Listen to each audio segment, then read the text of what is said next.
Well, while the markets were plummeting last year, one high-ranking Democrat senator was juggling his investments. Lizzie O'Leary has the details now from Capitol Hill. Lizzie. Deirdre, we're talking about the #2 Democrat in the Senate, Illinois Senator Dick Durbin, close to the president.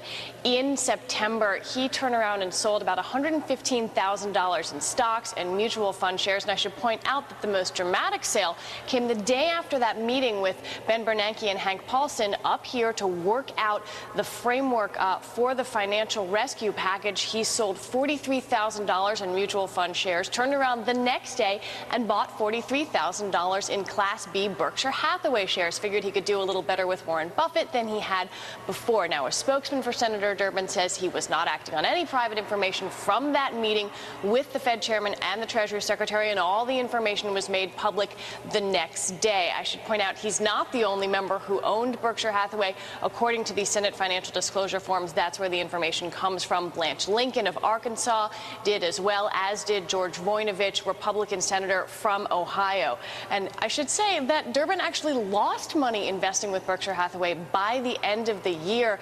He had sold about $31,000 of Berkshire shares and taken a loss of about $10,000, Deirdre.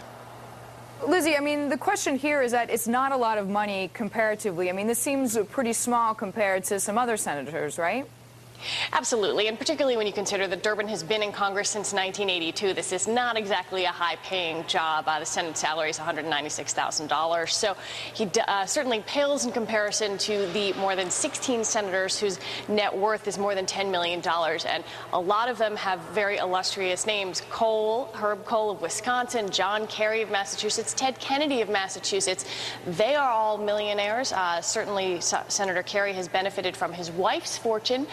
There are a lot of millionaires up here in the Senate, and that's one of the things that we get to learn when we dig through all those financial disclosure forms that the Senate and the House put out for us, Deirdre. Lizzie, thanks very much. Lizzie O'Leary there reporting from Capitol Hill.